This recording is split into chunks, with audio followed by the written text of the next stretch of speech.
A'udzubillahi minasyaitonirrajim. Bismillahirrahmanirrahim. Alhamdulillahirabbil alamin wa kafa. Wassalatu wassalamu ala nabiyil mustafa. Asyhadu an la ilaha illallah wahdahu la syarikalah wa asyhadu anna Muhammadan abduhu wa rasuluhu la nabiyya ba'da. Allahumma salli wa sallim wa an'im wa akrim ala hadan nabiyil karim Muhammadin sallallahu alaihi wasallam wa ala alihi wa sahbihi ajma'in. Muslimin, muslimat, Bapak Ibu yang dimuliakan Allah, Assalamualaikum warahmatullahi wabarakatuh. Alhamdulillah, kita bersyukur kepada Allah pada pagi ini kembali diberi sehat, diberi umur. Kita berharap semoga senantiasa diberikan keistiqomahan dalam ketaatan. Tak lupa selawat beserta salam semoga selalu terlimpah tercurah kepada teladan, kepada junjungan kita semua Nabi besar Muhammad sallallahu alaihi wasallam, kepada keluarga, zuriat, sahabat serta umatnya yang insyaallah terus belajar, mencintai dan mengamalkan sunnah-sunnah beliau sallallahu alaihi wasallam. Hadirin hadirat Bapak Ibu yang dimuliakan Allah, karena waktu kita tidak banyak ya, sementara tema yang akan kita kupas pada pagi ini cukup padat ya. Jadi boleh jadi nanti saya akan fokus pada banyak simulasi saja ya, bagaimana menghitung zakat mal. Adapun yang teoritis sifatnya mungkin kalau ada sesi yang lebih panjang kita akan uraikan, karena memang yang sangat diperlukan oleh masyarakat itu adalah simulasi ya, bagaimana menghitung mandiri zakat di rumah. Jadi nggak perlu kemudian minta jasa konsultan untuk menghitung zakat di rumah, karena sebenarnya kalau kita tahu rumus dan tata caranya maka insya Allah semuanya bisa menghitung. Baik, hadirin Bapak Ibu yang dimuliakan Allah Subhanahu Wa Taala, kalau kita bicara zakat ya, zakat itu adalah harta yang wajib kita keluarkan ya, dengan kriteria satu, pada harta tertentu. Nah, jadi tidak semua harta, harta tertentu saja. Yang kedua, untuk kelompok tertentu, karena nanti dia akan didistribusikan kepada mustahik yang telah dinyatakan baik dalam Al-Quran, dalam hadis dan ijtihad para ulama. Kemudian yang ketiga, dalam waktu tertentu. Ini kata kuncinya. Jadi zakat itu harta yang wajib dikeluarkan pada harta tertentu, untuk orang tertentu, dalam waktu tertentu. Itu kata kuncinya ya. Berbeda dengan infak ya. Kalau zakat itu wajib, infak ada yang wajib, ada yang sunnah ya. Ada yang masuk kategori zakat, ada yang tidak masuk kategori zakat. Ada yang lebih umum lagi, kalimat sedekah. Ini lebih umum lagi dari kata infak.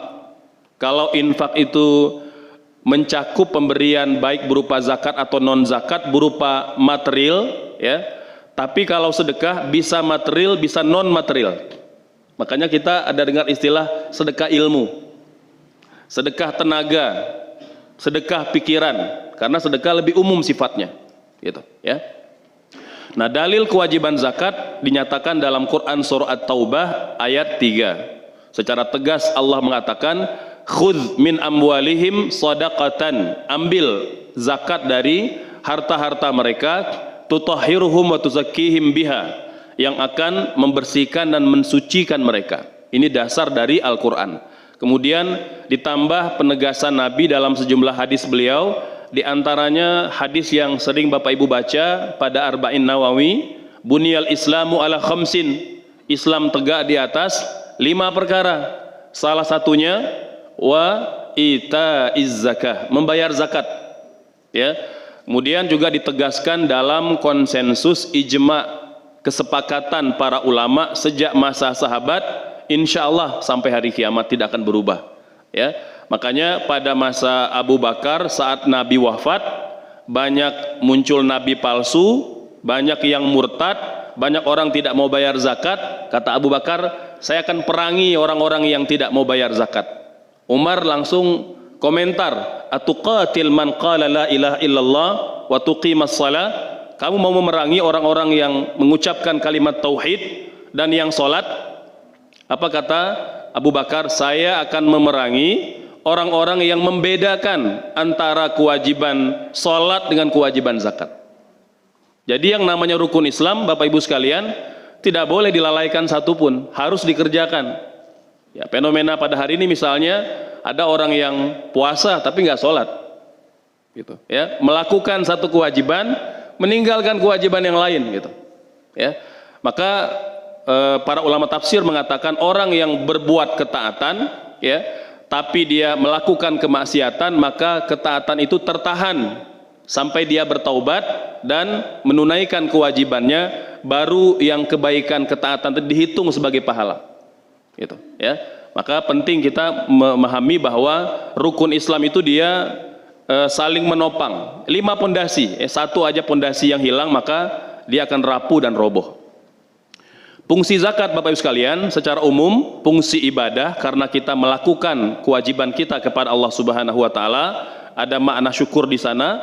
Yang kedua, fungsi sosial karena kita muslim itu tidak hidup untuk diri kita sendiri saja.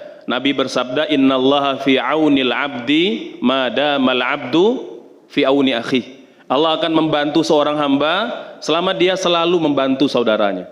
Jadi kita itu umat Islam hidupnya sosial, ya, bersama dengan yang lain. Makanya perintah-perintah ketaatan itu khitobnya semua khitob jama'i. Ya ayyuhalladzina amanu, ya bani Adam, ya ayyuhan nas. Itu tidak ada khitob fardi, tidak ada yang khitobnya individu. Karena Allah ingin memberi pesan bahwa umat Islam itu bersatu. Mereka tidak berpisah, walaupun mungkin mereka punya pandangan yang berbeda.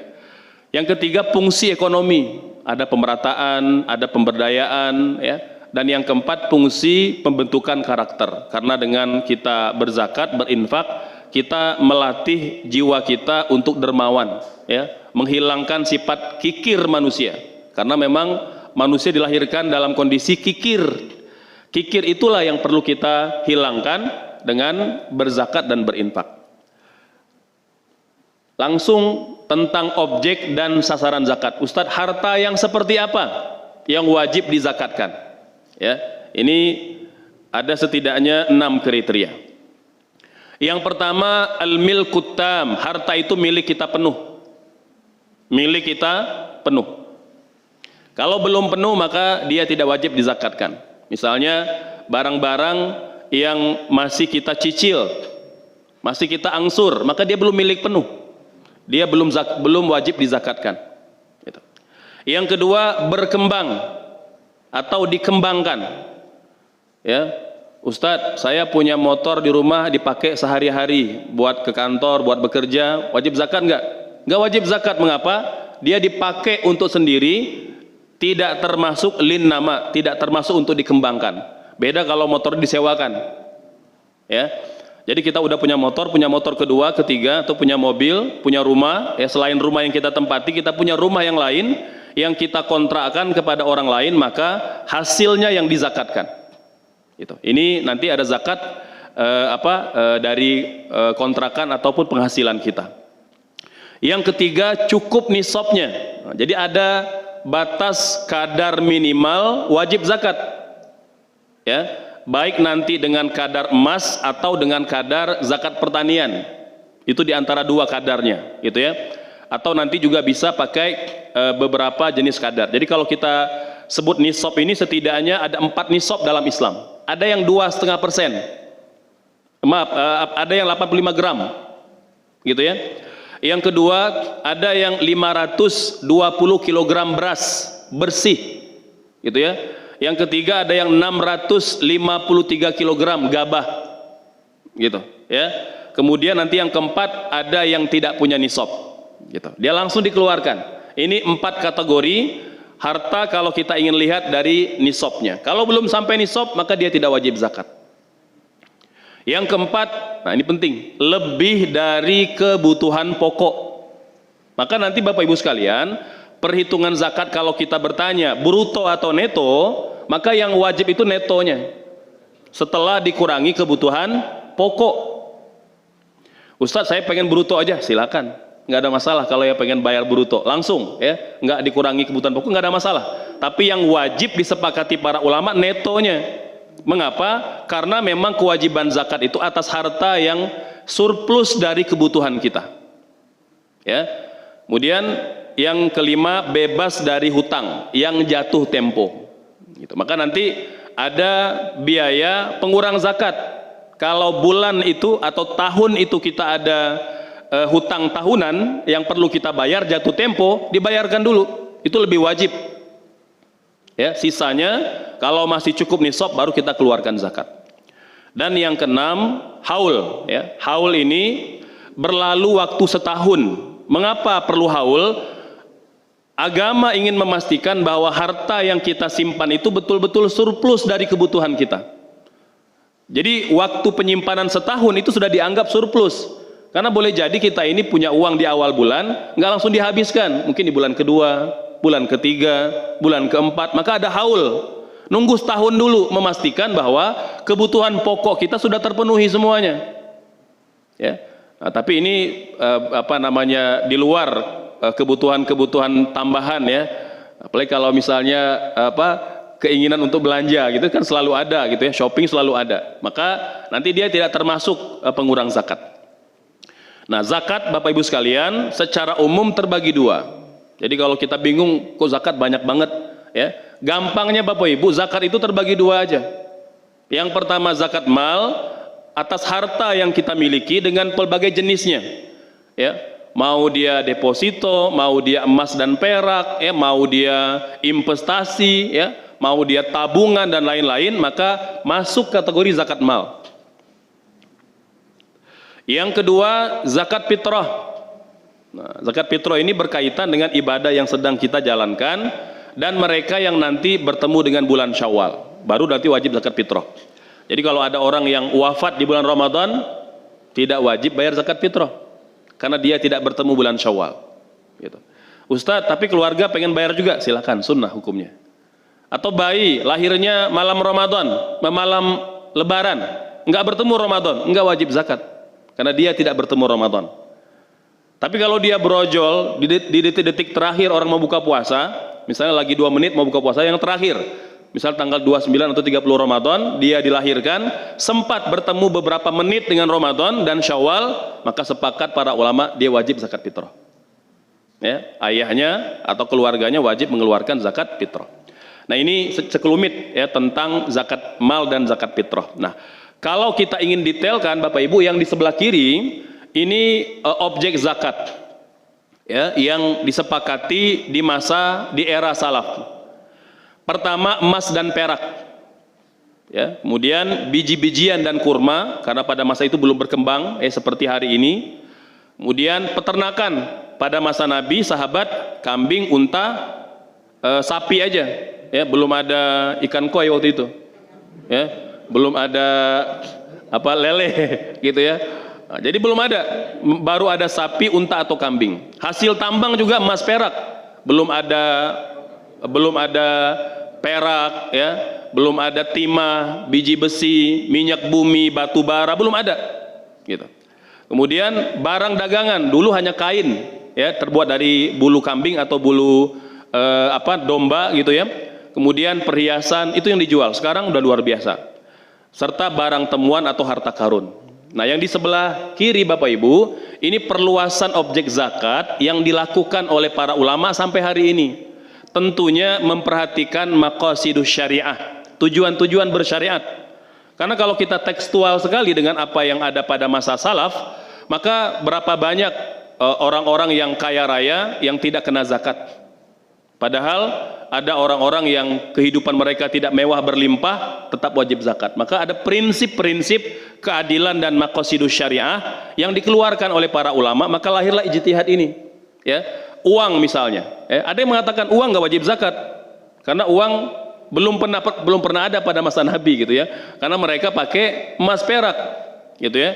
Nah, tapi kemudian Komisi Fatwa ulama-ulama dunia, baik lokal maupun internasional, kalau lokal MUI, kalau di luar misalnya Komisi Fatwa Arab Saudi, Komisi Fatwa Kuwait, Komisi Fatwa Emirat, Komisi Fatwa Ulama Dunia, ya, itu mengeluarkan fatwa bahwa uang yang legal dan formal berlaku di sebuah negara ya bisa dipertukarkan jadi aset, dia wajib zakat. Dia wajib zakat karena dia bernilai ya sekalian, gitu. Hasil pertanian umum ya pada masa Nabi hanya anggur saja. Kalau sekarang udah berkembang luar biasa ya. Udah sawit ya, kelapa, kopra dan lain-lain gitu ya. Hasil industri termasuk penjualan daging, susu dan madu ya. Kemudian hasil tambang dan hasil alam. Jadi apapun yang dikeruk dari peruk bumi dan dia bernilai, maka dia wajib zakat gitu. Industri perdagangan, industri barang dan jasa, Bapak Ibu sekalian, investasi surat berharga ya mau saham ya, kemudian dan lain-lain, kemudian penghasilan dari profesi ya, dividen dan royalti. Nah, nanti kita akan jelaskan tentang khilaf di kalangan para ulama berkaitan zakat profesi ya. Hadiah, undian, komisi, THR dan lain-lain. Ini juga nanti ada masalah khilafi yang kita perlu perjelas. Ustadz, mengapa ada perluasan objek zakat? Sekalian ya. Dalilnya pertama kata para ulama berdasarkan keumuman ayat dan hadis. Gitu ya. Jadi para ulama itu ketika mengistimbatkan hukum rujuk kepada Quran dan hadis. Hadis dan Qurannya bicara umum. Allah katakan dalam Al-Baqarah 267, wahai orang-orang beriman, keluarkan zakat kalian dari apa yang kalian dapatkan dan apa yang kami keluarkan dari perut bumi. Wa mimma akhrajna lakum minal ardi, kata Allah. Allah nggak sebut emas perak aja, enggak. Allah sebut umum. Maka ulama mengatakan kalau ayat Al-Qur'annya bersifat mutlak atau umum dan tidak ditaksis tidak ada pengkhususan pada ayat-ayat yang lain dan tidak pula ada hadis yang menjelaskannya, maka dia baqiya ala umumihi, dia tetap di atas keumumannya gitu. Ini yang dipakai oleh ulama pada hari ini. Kemudian juga dalil ketika Nabi memerintahkan Mu'az bin Jabal ke Yaman sebagai dubes pertama ya setelah pindah ke Madinah. Kalau sebelum pindah ke Madinah dubes pertamanya siapa? Mus'ab bin Umair ya. Setelah pindah ke Madinah, dubes pertamanya Mu'az bin Jabal yang dikirim ke Yaman. Maka Nabi memerintahkan kepada Mu'az sampai ke Yaman, beritahu kepada orang-orang Yaman yang umat Islam, mereka wajib sholat, wajib puasa, bayar zakat dan haji umroh. Dan tidak dijelaskan apa aja jenis zakatnya kata ulama. Maka lagi-lagi dia tetap dalam keumuman hadisnya gitu ya. Nah, di samping nanti analogi syar'i dengan zakat pertanian, gitu ya. Bapak Ibu, sangat tidak memenuhi prinsip keadilan kalau ada petani ya, sehari-hari bertani ya, panas kepanasan, hujan kehujanan ya, itu dapat misalnya penghasilan cukup nisab, anggaplah misalnya dia punya penghasilan 10 juta. Setelah dikurangi kebutuhan pokok, itu wajib mengeluarkan berapa persen? 5%. Hasilnya 10 juta per panen. Anggap aja kalau sawah padi panen 4 kali, dia punya uang 40 juta. Setiap panen dia mengeluarkan 2,5%. Padahal penghasilan cuma 10 juta per panen. Sementara ada pengacara gajinya 1 miliar per bulan, dengan dalih zakat profesi tidak ada pada masa Rasul, kita mengatakan tidak wajib zakat. Di mana prinsip keadilan Islam itu? Seorang pengacara tidak wajib zakat padahal berlimpah hartanya. Sementara petani hanya 10 juta pendapatan per panen, kita keluarkan 2,5% gitu.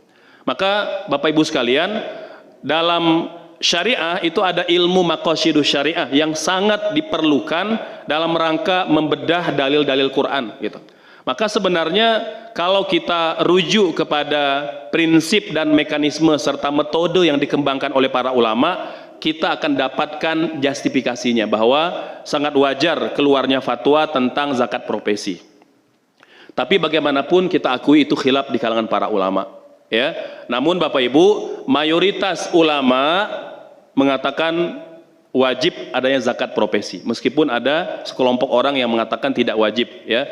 Termasuk mungkin di Indonesia, saya tidak sebut mungkin kelompoknya. Intinya ya kita saling bertoleransi, tapi pada kesempatan kali ini kita akan menjelaskan bahwa ulama dalam menyimpulkan hukum tidak sembarangan gitu ya.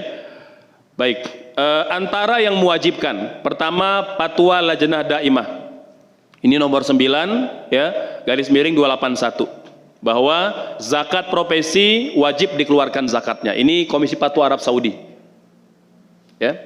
Kemudian ada Syekh Muhammad bin Shalih Al-Utsaimin, ini juga ulama Arab Saudi, mewajibkan zakat profesi, gitu ya.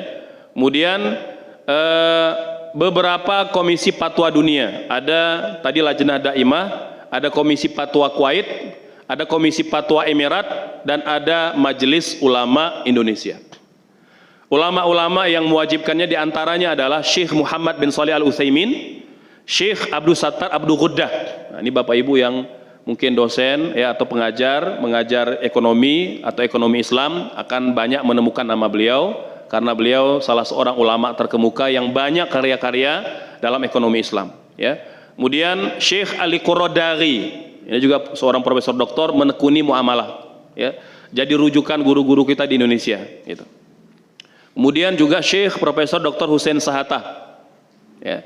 Kemudian Syekh Muhammad Abu Zahra, ini pakar usul fikih dunia, pakar usul fikih dunia, ya. Jadi kalau kita ingin nanyakan siapa orang terhebat usul fikih hari ini, beliau orangnya, Syekh Muhammad Abu Zahra, ya. Kemudian ada Syekh Abdul Wahab Khalaf. Nah, ini Bapak sekalian yang mengatakan bahwa zakat profesi itu wajib, gitu, ya. Nah, maka selanjutnya ya saya serahkan kepada Bapak Ibu yang untuk memilih, ya. Jadi yang penting kita sudah menyampaikan dasar-dasarnya walaupun secara cepat, gitu ya. Baik, sampai di sini bisa ditangkap ya. Baik, sekarang kita ke objek berikutnya, sasaran zakat. Siapakah orang yang layak terima zakat? Allah nyatakan dalam Quran surah At-Taubah ayat 60, ya. Nanti insya Allah setelah sesi ini baru kita akan detailkan cara menghitung objek zakat. Baik, sekalian, dari ayat tadi maka pada kolom yang sebelah kiri itu list orang-orang yang mustahik zakat.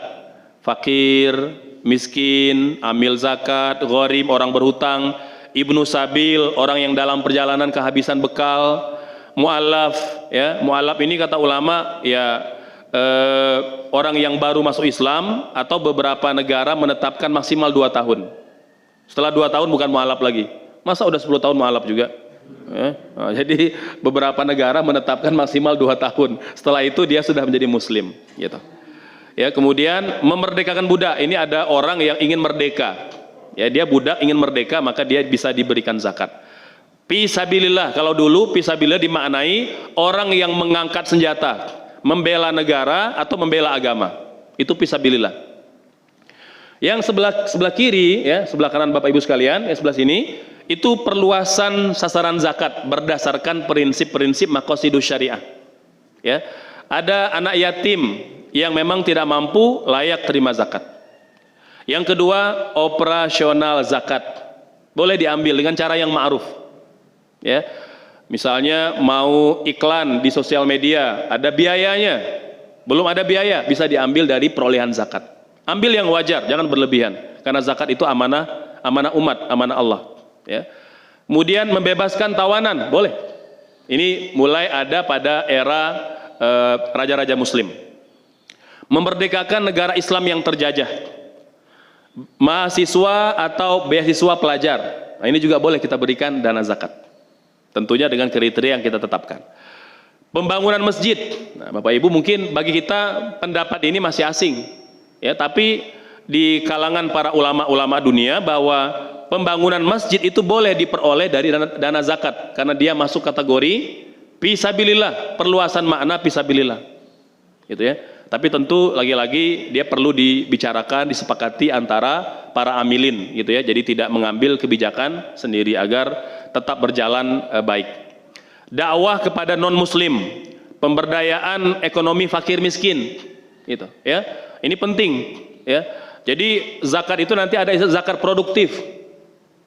Ya, misalnya zakatnya enggak disalurkan semua, ditahan dulu, diinvestasikan, boleh enggak? Boleh, kata para ulama. Dengan persyaratan, ketentuan dan syarat berlaku, gitu. Agar apa? Agar zakat itu bisa optimal, ya. Dia tidak dapat habis. Itu sama juga dengan tema wakaf produktif juga begitu. Ya, jadi jangan sampai terima dana habis. Kita berharap dia bisa produktif, bisa dikembangkan, ya. Kemudian termasuk pembelian senjata untuk pertahanan negara. Negara lagi kurang uang misalnya, ya. Ini pernah terjadi pada masa raja-raja Muslim, tatkala raja menginstruksikan rakyat untuk mengeluarkan sumbangan kepada negara. Walaupun waktu itu beberapa ulama mengatakan coba dimulai dari keluarga istana dulu, kata mereka, ya. Jadi dimulai, maka akhirnya banyak para istri raja-raja waktu itu mencopot kalung, ya, kemudian gelang dan lain sebagainya, barulah diikuti oleh masyarakat gitu. Ini keteladanan, ya. Nah, jadi jangan sampai nyuruh orang nyumbang tapi kita tidak menyumbang gitu, ya. Jadi kabura maqtan indallahi an taqulu ma la taf'alun. Baik, Bapak sekalian, Ustadz, cara bayar zakat harus ke amil zakat, ke DKM, ke panitia atau kelas, atau boleh sendiri?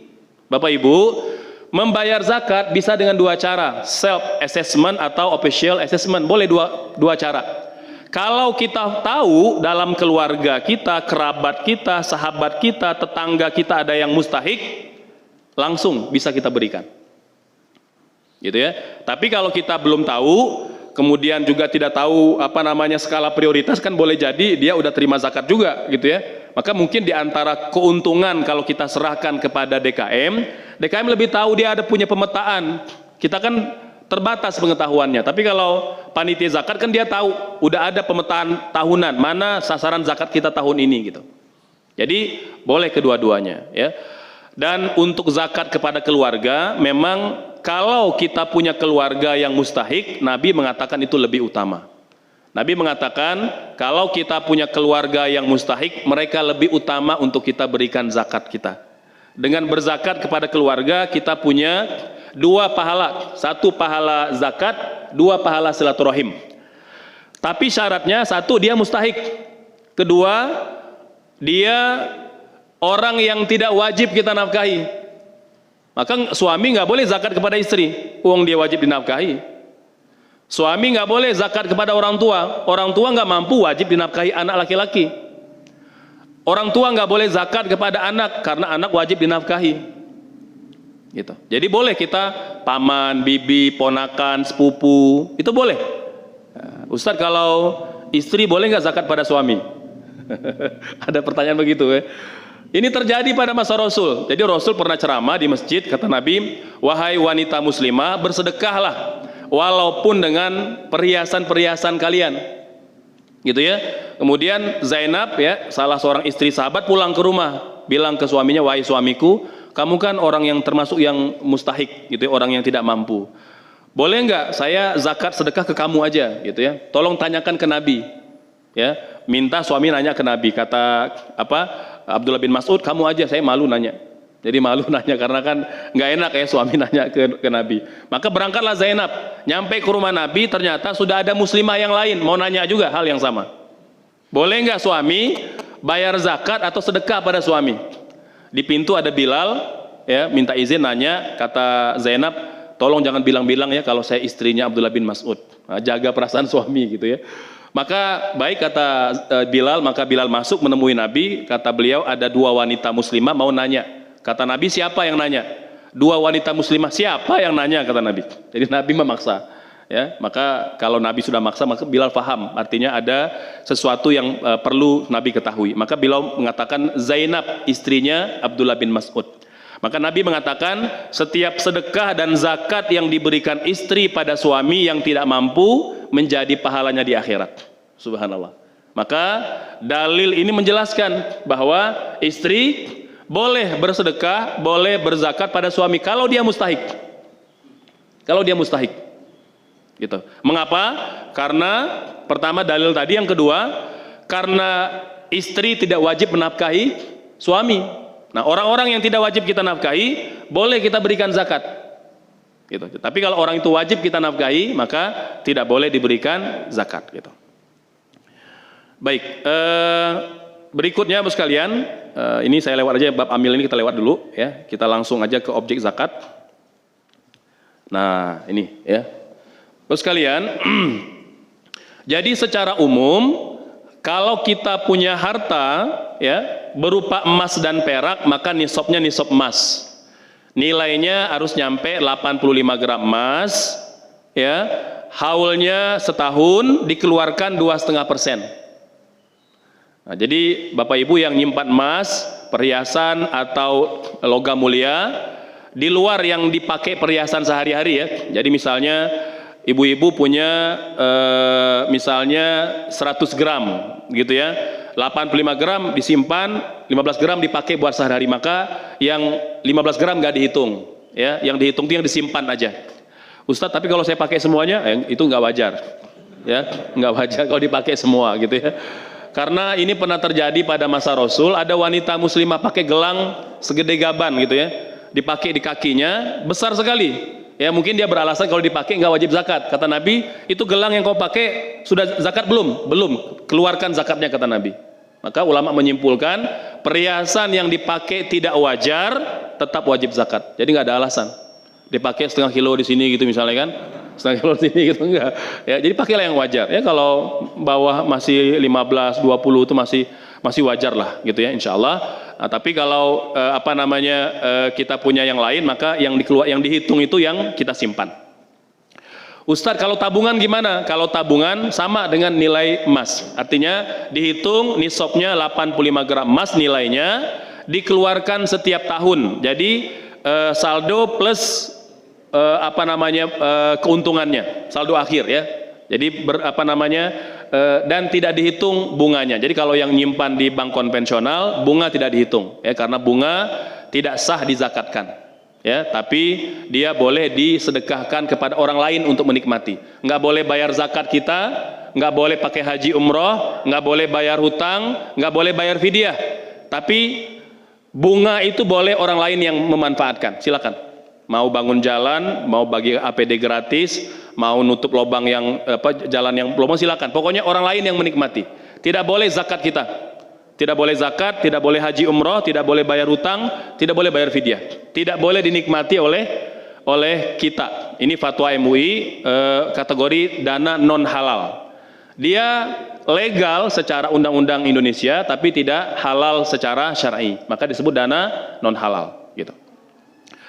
Hasil dagangan ya, jual properti ya, kemudian pakaian, gadget dan lain-lain ya, maka sama, yang dihitung itu adalah pertama hasil dagangan plus aset yang lancar, stok lancar gitu ya, dia stok di gudang misalnya, itu dihitung juga, maka dikeluarkan nanti setiap tahun 2,5%. Nah, kalau hasil pertanian Bapak Ibu, ini di hasil pertanian 653 kg beras gabah ya, masih berat kotor ini, atau kalau yang bersih 520 kg.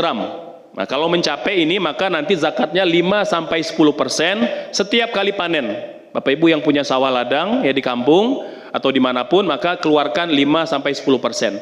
5% kalau kita tidak butuh biaya, 10% kalau kita butuh biaya. Ustadz punya sewa ya, sewa transportasi, perhotelan dan lain-lain. Nah, sebagian ulama mengatakan boleh dihitung pakai nisab pertanian, boleh pula pakai nisab emas. Tinggal dihitung aja, mau dibayar per bulan atau mau bayar per tahun, boleh. Nanti kita akan sebutkan beberapa cara simulasi menghitung zakat. Gitu ya. Termasuk pendapatan profesional, gaji ASN atau non ASN punya gaji bulanan tetap ya, maka sama nanti perhitungannya bisa pakai nisab emas atau bisa pakai nisab pertanian. Mau bayar tahunan atau mau bayar per bulan juga diperbolehkan. Gitu ya. Nah, ini mungkin sekelumit gitu ya. Baik. Saya langsung Bapak sekalian tentang cara menghitung zakat profesi. Cara pertama ya, nisabkan harta yang tersimpan yang terhasil itu sudah mencapai 85 gram emas ya, dikeluarkan 2,5%, ini dibayar setahun sekali. Ustadz, saya punya gaji misalnya anggaplah total setahun 100 juta ya, setelah dikurangi kebutuhan pokok itu bersih segitu gitu ya, maka dia mencapai nisab, dikeluarkan 2,5%, dibayar setahun sekali. Tahun depan ada lagi, bayar lagi, terus begitu setiap tahun.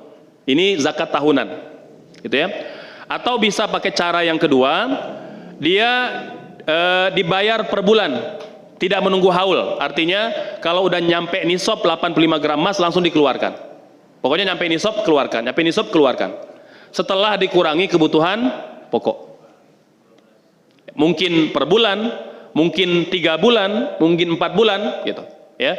Yang penting kalau kita sudah lakukan pembayaran rutin ya ikut aja itu ininya siklusnya per 3 bulan atau per tahun atau jadi untuk memudahkan saja. Walaupun memang kewajiban kita yang pertama tadi setiap tahun lebih kepada teknis saja. Atau cara yang ketiga ya, ini pakai nisab emas dibayar setiap bulan. Kalau tadi dibayar setiap cukup nisab, kalau ini setiap bulan. Pokoknya nyampe nisab 85 gram emas dikeluarkan 2,5% setiap bulan. Ada ya orang yang punya gaji misalnya mencapai nisab 85 gram per bulan, ada seperti itu. Kalau ada, keluarkan 2,5% setelah dikurangi kebutuhan pokok. Cara yang keempat, ini alternatif ya, dan yang kelima ya. Jadi pakai nisab beras pertanian. Anggaplah kita pakai beras 524 kg beras. Kalau beras 1 kilonya 20.000 berarti sekitar 7 jutaan gitu ya. Maka orang yang punya 7 juta gaji bersih setelah dikurangi kebutuhan pokok dikeluarkan 2,5% setiap kali dia gajian. Gitu. Ya.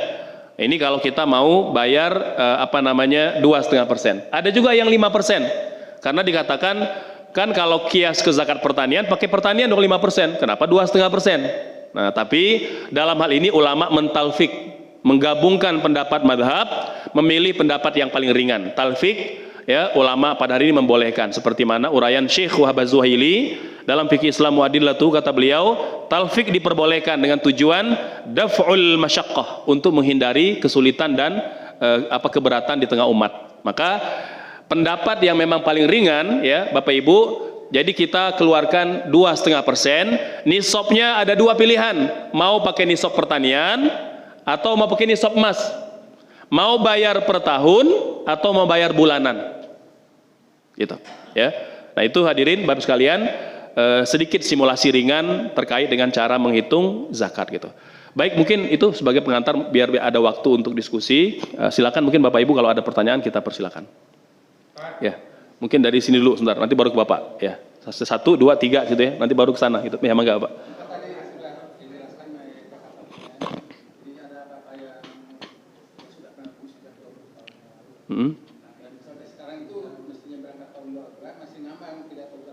Oh iya, baik.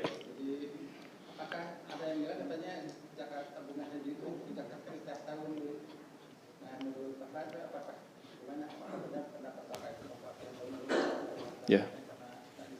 Ya. Baik. Ya. Jadi dalam hal ini memang ada khilaf di kalangan para ulama. Mengapa ada khilaf?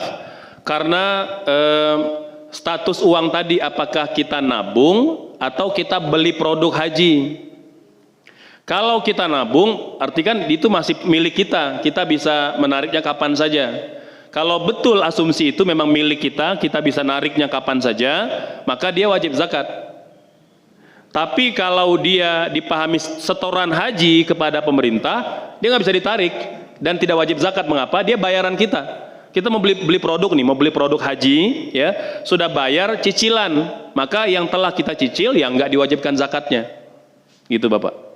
Ya, jadi karena kan macam-macam ya bentuk tabungan haji itu. Jadi silakan nanti dilihat akadnya seperti apa, gitu ya. Jadi kalau memang dia nabung dan bisa narik kapan saja, maka dia kategori tabungan wajib zakat. Dan insya Allah, kalaupun wajib zakat nggak bakal ngurangi, bahkan mungkin akan lebih cepat terpenuhi karena dizakatkan gitu ya. Kan harta apapun yang tersentuh zakat dia akan ditambah oleh Allah Subhanahu Wa Taala. Itu sifat zakat itu. Ya. Kemudian, tapi kalau dia setoran ke lembaga, ya ke travel, ke perbankan, maka dia nggak dikeluarkan zakatnya. Mengapa? Karena dia cicilan kita. Ya. Kayak seperti kita nyicil motor, masa kita keluarkan zakat cicilannya gitu ya? Kan enggak. Gitu. Jadi kalau kita cicil, maka dia tidak dikeluarkan zakatnya Bapak. Semoga jelas. Ya, mangga Kang. Yang dimaksud dengan kebutuhan pokok itu tadi apa? Ya. Jadi sehingga apakah saldo dari penghasilan setelah dipotong kebutuhan pokok atau kebutuhan pokoknya gitu yang dijadi penghitung gitu, pengurang. Terima kasih. Ya. Pengurang zakat penghasilan. Yang pertama kebutuhan standar minimal.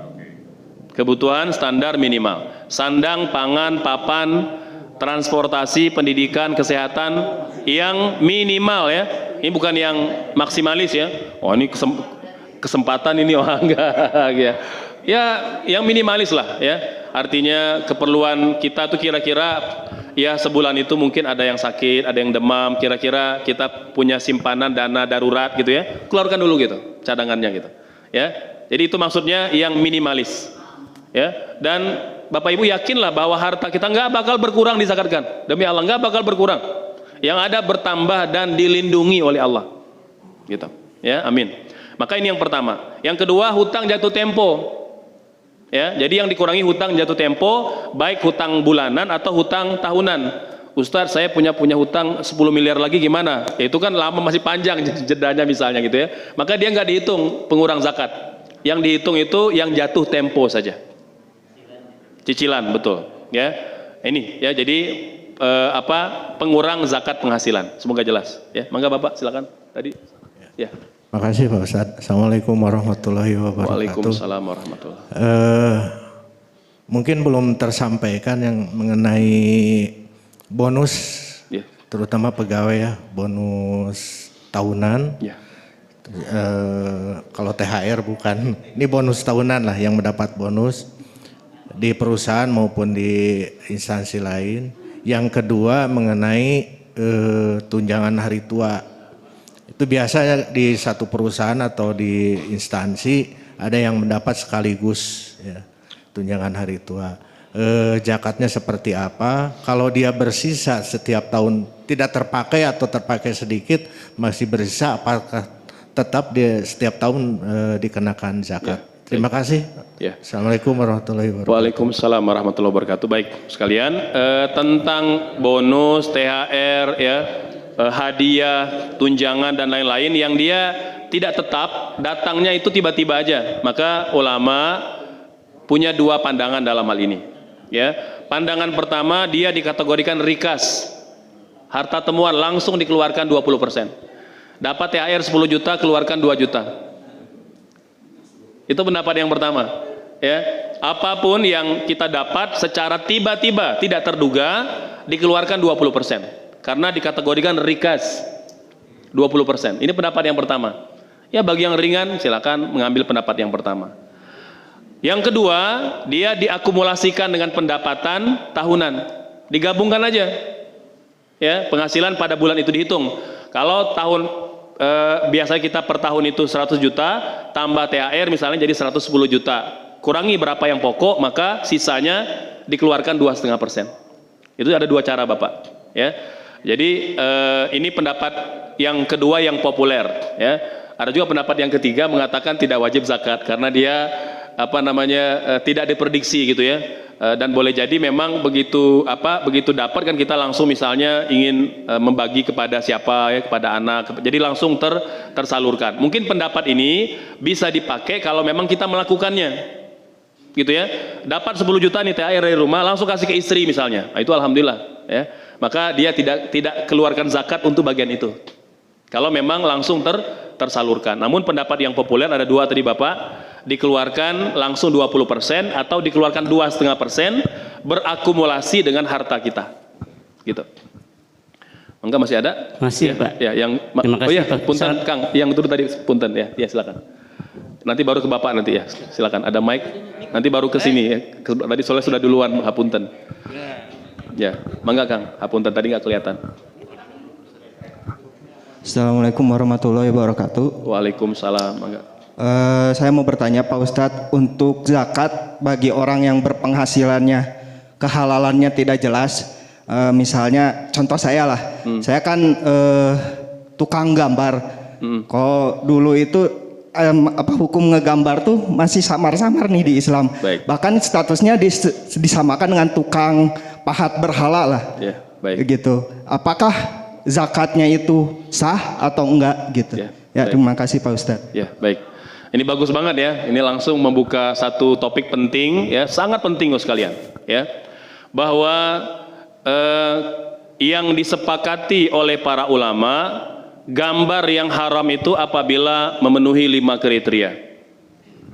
Tidak terpenuhi 5 kriteria ini khilaf di kalangan para ulama. Kalau khilaf maka kita bisa memilih pendapat yang tidak mengharamkan, ya. Yang pertama, dia makhluk hidup. Sepakat kalau yang digambar itu makhluk hidup, maka dia memenuhi persyaratan pertama baru, ya. Baru satu terpenuhi. Jadi kalau dia melukis pemandangan itu nggak masuk. Ini yang pertama. Jadi makhluk hidup. Yang kedua, dia sempurna gambarnya, nggak terpotong. Ya, kalau ada gambar separuh badan, maka dia keluar dari kategori ini. Jadi gambar harus sempurna seperti mana aslinya. Ini kriteria kedua, gitu ya. Kriteria yang ketiga, dia 3D atau 3 dimensi, punya bayang, Bapak Ibu, punya bayang. Kira-kira foto punya bayangan nggak? Maka tidak terpenuhi persyaratan itu. Tidak terpenuhi persyaratan itu. Yang disepakati oleh para ulama, gambar yang haram itu kalau ada bayangnya. Patung ada bayangnya, ada bayangnya, itu baru disepakati ulama. Kalau dia belum ada gambar, dia belum sepakat para ulama. Yang keempat, dia tidak ditempatkan atau dia ditempatkan di tempat untuk disembah, dimuliakan. Ini contoh kan beberapa kelompok-kelompok sekte tertentu gitu ya, di beberapa pedalaman itu nyembah gurunya. Nyembah guru itu ini terjadi, nyembah gurunya. Jadi foto gurunya itu ditaruh di depan, disembah. Gitu, ya. Ini kriteria yang keempat. Yang kelima, dia bukan untuk anak-anak atau bukan untuk mainan. Maka kalau mainan di rumah apapun bentuknya tidak memenuhi unsur keharaman. Kalau untuk anak-anak, gitu ya, mau boneka Barbie kayak mau apa kayak, pokoknya kalau dia untuk anak-anak maka dikecualikan. Karena Nabi pun telah melakukannya. Maka kalau 5 ini Bapak Ibu tidak terpenuhi, ya, satu di antara ini tidak terpenuhi, maka tidak terpenuhi kriteria keharaman. Baik satu atau semuanya. Maka foto, gambar, fotografi, lukisan tidak memenuhi faktor-faktor keharaman. Ini seperti mana yang diuraikan Syekh Sayyid Al-Alawi Al-Maliki. Ya, ini ulama besar, menjadi gurunya guru-guru kita di Indonesia sampai hari ini. Beliau sudah wafat, ya rahimahullah. Dulu sering ya datang ke Indonesia sewaktu beliau masih hidup. Gitu ya. Nah ini maka kalau bereferensi dari apa yang beliau sampaikan, maka pekerjaan akang tidak termasuk yang diharamkan, insyaallah. Wallahu alam. Ya, mangga langsung. Baik, terima kasih Ustaz. Nanti baru ke Ibu ya, ke belakang. Sebentar Bu, ke depan dulu ya. Terkait zakat profesi kan untuk profesi seperti dosen ya. Ya. Itu dosen itu gajinya setiap bulan udah dimasukkan ke bank gitu ya, di tabungan. Untuk cara ngitung nisabnya yang paling mudah kan tadi 1 tahun. Ya. Di tabungan itu berarti kan udah dipotong oleh keperluan sehari-hari. Oke. Sehingga kita bisa hitung aja langsung akhir di posisi 31 Desember. Maksudnya dipotong oleh kampus? Bukan, oleh kita kan dipakai. Oh ya. Berarti kan untuk hitung nisabnya tinggal dilihat aja 31 Desember Ya. akhir tahun berapa sisa aja di tabungan. Betul. Itu singkatnya tadi ya. Betul Bapak. Ya. Gampangnya begitu ya. Gampang begitu aja. Itu kalau kita nabung di syariah gitu ya. Kalau kita nabung di konven maka pastikan sudah dikurangi bunga. Jadi pakai yang pokok saja, dikeluarkan 2,5% gitu ya. Mangga Ibu yang belakang punten ya. Hapus. Ya. Terima kasih. Assalamualaikum warahmatullahi wabarakatuh. Waalaikumsalam warahmatullahi wabarakatuh. Ustadz mau tanya, kalau tanah kosong, tanah kosong apa perlu zakatnya? Lalu besarnya memang agak besar. Terus itu sama rumah yang biasanya sebetulnya bisa disewakan, tapi belum ada yang menyewa. Ya. Itu bagaimana zakatnya? Ya, baik. Bapak sekalian, punya aset lebih tidak kita pakai, tapi dia berkembang, tanah berkembang ya, karena harganya naik terus, rumah berkembang, gitu ya. Kalau kita punya uang, kita keluarkan zakatnya Ibu. Jadi ada zakat terhadap aset, karena dia berkembang, ya, maka dikeluarkan 2,5%. Kalau memang kita punya uangnya. Ustadz, saya baru dapat, dapat warisan dari orang tua, niat mau jual rumahnya atau tanahnya. Memang saya tidak berniat untuk investasi, mau dijual aja, belum laku-laku. Ya, maka kalau dia tidak punya uang untuk membayar zakatnya, maka tidak wajib zakat. Ya gimana mau bayar, nggak punya uang. Dia betul punya asetnya, tapi belum laku dan belum ada uang untuk membayarnya. Maka kalau belum ada uang kan, ya terlebih kan kalau total harga nilai kan harus dinilai itu ya, dinilai ya. Maka kata para ulama, jika kita memang tidak punya dana untuk mengeluarkannya, maka dia tidak dikeluarkan, kecuali nanti kalau sudah ada deal yang nyewa atau yang beli, maka dia diakumulasikan pada harta kita, ya, mau nunggu nisab atau mau langsung bayar per bulan, dikeluarkan 2,5% Ibu. Begitu. Jadi kalau dia belum bergerak, belum diapa-apain, maka dia tidak dikeluarkan zakatnya atau tidak wajib dizakatkan. Tapi kalau Ibu punya dana zakat, punya dananya, dikeluarkan 2,5%. Begitu Ibu. Ya, mangga. Ada satu lagi. Ya Ustaz. Waalaikumsalam warahmatullahi wabarakatuh. Oh, ada lagi ya? Oh ya, sebentar mungkin biar nanti baru ke Bapak. Ada lagi yang Ibu nanya? Oh ya, silakan. Nanti dari Ibu yang di sana baru ke Bapak yang di sini insyaallah. Mangga Ya, Ibu. Assalamualaikum warahmatullahi wabarakatuh. Waalaikumsalam. Mangga Ibu. Ustadz, kalau penghasilan dari usaha, pikir saya kan supaya tidak memberatkan, jadi saya tiap bulan mengeluarkannya itu sebenarnya harus ketentuannya kan tiap tahun. Tapi kalau dikeluarin tiap bulan gimana Ustadz? Tadi sudah kita jelaskan bahwa caranya bisa dibayar per tahun, bisa dibayar per bulan. Jadi nggak ada masalah, ya. Jadi Ibu kalau mau bayar per bulan mungkin lebih ringan, gitu ya, lebih ringan. Tinggal dilihat aja nisabnya, mungkin lebih mudah pakai nisab pertanian ya. 650 kg beras bersih setelah dipotong gaji pegawai, lain-lain semua itu dikurangi semua dulu ya. Bersih keuntungannya, maka dikeluarkan 2,5% pada bulan itu. Bulan depan bayar lagi 2,5%. Begitu Ibu. Iya, artinya kalau jadi gini, kita perlu bedakan ya. Kita itu hartanya mau kita bayar setahun sekali atau mau bayar per bulan. Itu kita pilih ya. Memang Bapak Ibu, kalau kita punya semua ya, kalau kita punya semua item harta yang tadi kita sebutkan ya, kita punya emas nyampe nisab, kita punya penghasilan nyampe nisab gitu ya, maka ini masing-masing ada nisabnya, masing-masing ada haulnya. Ada zakat emas, keluarkan 2,5%. Nanti ada tabungan, keluarkan 2,5%. Itu kalau dia memang masing-masing punya nisabnya. Tapi ada yang nggak nyampe nisab. Emas cuma 30 gram misalnya, atau 50 gram lah ya. 50 gram disimpan, kemudian punya tabungan 30 juta. Punya penghasilan. Jadi kalau dia tidak nisabnya mandiri, maka akumulatif Ibu sifatnya. Akumulatif digabungkan, mengapa? Karena nisab haulnya sama. Kita mau bayar per tahun silakan, mau bayar per bulan silakan. Mungkin memang kebanyakan kita kan memilih bayar per bulan, bayar per tahun bulan Ramadan ya, karena ingin mendapat pahala yang berlipat-lipat kan begitu ya. Itu mangga kalau yang mau bayarnya per tahun. Tapi kalau Ibu sudah bayar per bulan, udah artinya semua harta yang Ibu punya fokusnya bayar zakat per bulan aja. Tapi kalau mau ada yang dipisahkan, Ustadz, saya kalau usaha bayar per bulan, tapi kalau emas mau bayar per tahun ya silakan, boleh, nggak ada masalah, gitu. Oh iya, catatan ibu-ibu yang punya harta sendiri wajib zakat sendiri, ya, tidak suami yang zakatin.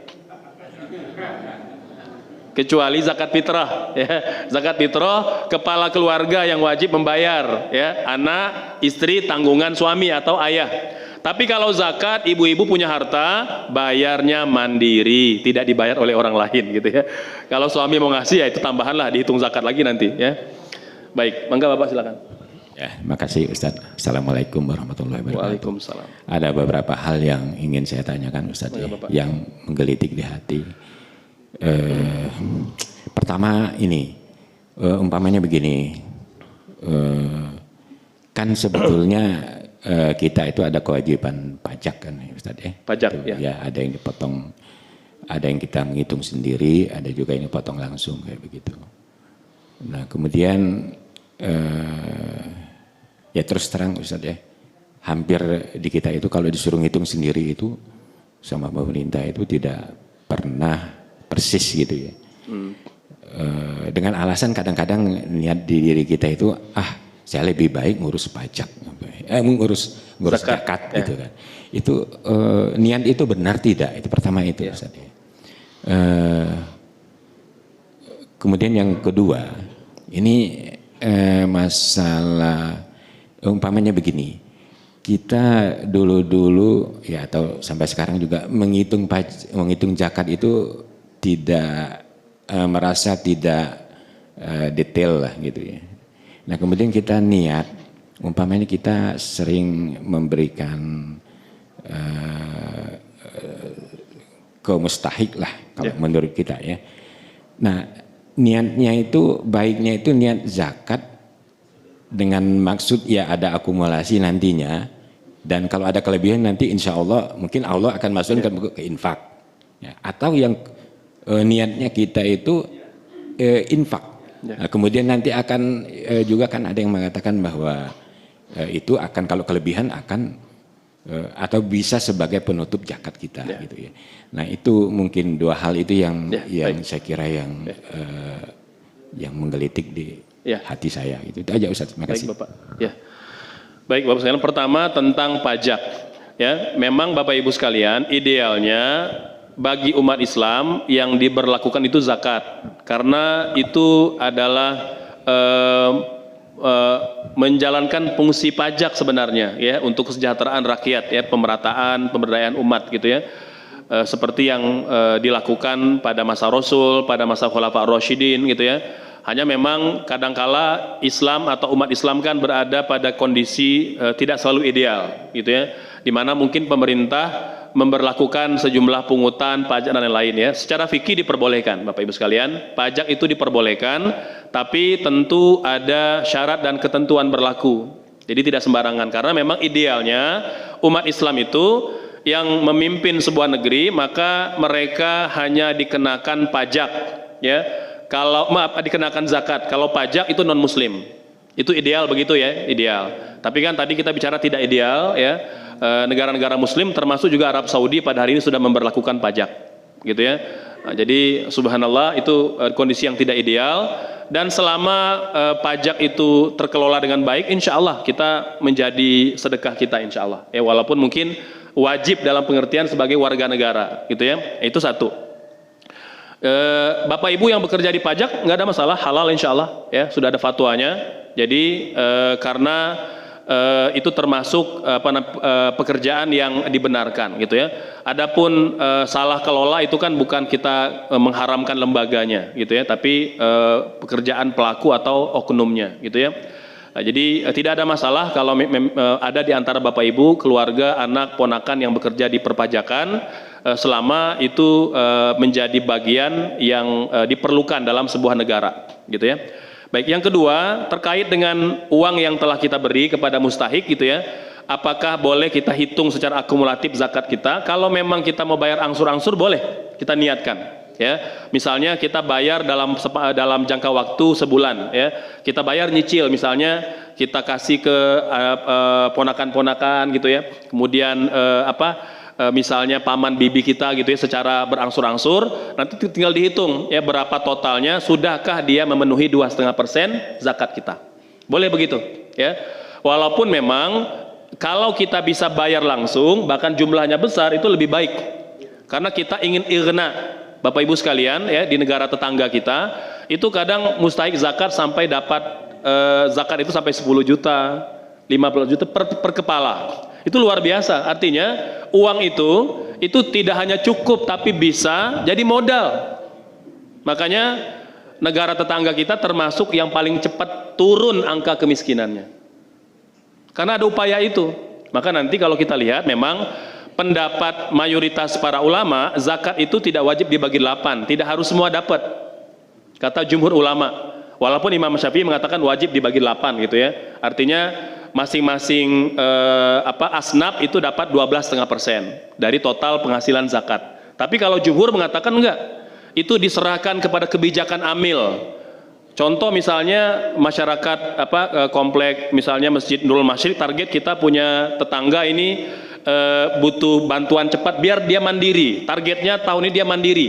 Hari ini dia mustahik, tahun depan dia muzaki. Itu luar biasa itu. Kalau kita bisa besarkan dana zakatnya. Itu Bapak Ibu sekalian, terobosan pengelolaan zakat negara tetangga yang kita belum bisa tiru. Gitu. Ya mungkin dengan banyak pertimbangan lah ya, mungkin banyak warga yang butuh gitu ya dan lain-lain. Ya ada plus minus lah. Jadi saya rasa mangga nanti DKM tinggal membincangkan aja. Punten Ustaz, yang saya maksud niatnya kita, baik niatnya itu masukin niat infak atau masuk niat zakat. Iya, kalau Bapak zakat ya niat zakat.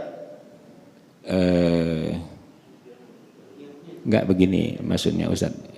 Sebetulnya kita zakat kan sudah ngitung sebetulnya. Ya, okay. Tapi kita tidak tahu apakah itu kurang atau lebih gitu ya. Iya. Ada tiap umpamanya.